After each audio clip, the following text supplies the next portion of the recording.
I've been doing this long enough to tell you that nobody changes until they change their energy. Right. And when you change your energy, you change your life. It's the way it is.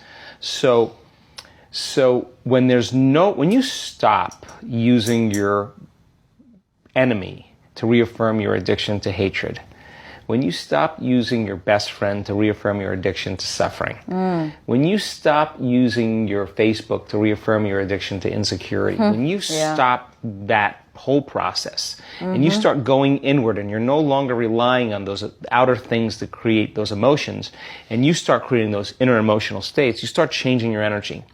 Now, whatever is no longer a vibrational match between you and that past, present reality is going to fall away. Right. They're just going to spiral out because you're no longer putting your attention on them. In other words, the stronger the emotion you feel with some problem in your life, the more you give it your attention. Where you place your attention is where you place your energy. You're giving your power away, your life force, your energy to heal to that person or that problem. Lower the volumes of that emotion, you take your attention off that person, you're calling energy back to you. And you're building your own electromagnetic field. We've seen the evidence of that in many events, because when people start overcoming themselves, the first day, not always, but the energy of the room will drop. Why? Because they're drawing from the field to build their own field. Now when they build their own field the next day and the fields start interfering with the people next to them, whoop, the energy in the room just keeps going up, right?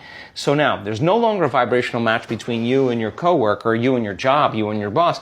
Be prepared. Because that old known thing is going to fall away because you're no longer emotionally and energetically connected to it. Right. So then when you get in that state, it's not a time to try to put it back together. Because at the same time these things are unraveling and they're moving towards chaos, and chaos is just unpredictable order. Right. It's novelty, the newness of an experience that you can't predict is chaos.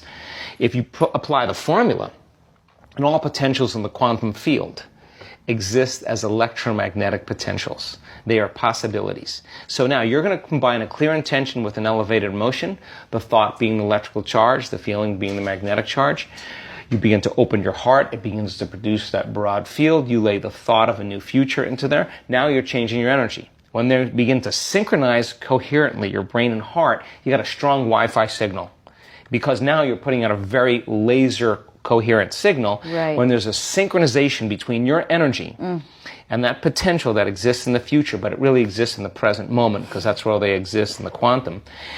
Now you start to see synchronicities in your life because you're synchronized to a future, and they come as opportunities. Wow, that was kind of cool. And those are breadcrumbs from the field, like keep going, you're on to something. So the problem is that people, they do it and then they get up and then they react in traffic, or they get frustrated and they start feeling the emotions of the past. Why are you talking about me? They start feeling the emotions of their past, and you know what happens? They just disconnected from the energy of their future, and they're back to the energy of the past. Don't expect anything to change in your life. In fact, expect more reasons to be frustrated.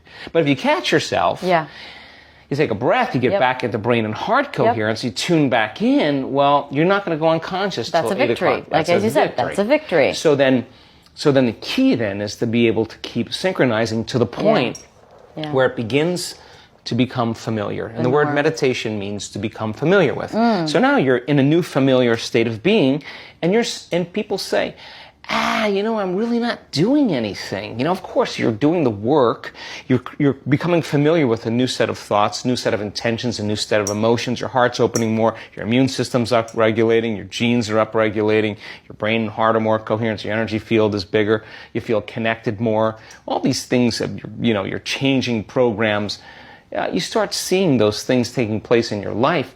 You're going to want to do this, right? It's not going to be effort. 100%. Now, live by the hormones of stress. The hormones of stress cause us to draw from this field and turn it into chemistry, heightens our senses. We become materialists. We narrow our focus on the cause. Now, when we create reality, now we're living in three-dimensional reality. The way we do it is we got to drag our body through space from one point of consciousness where I am to my future, my dreams, another point of consciousness, and that's going to take time.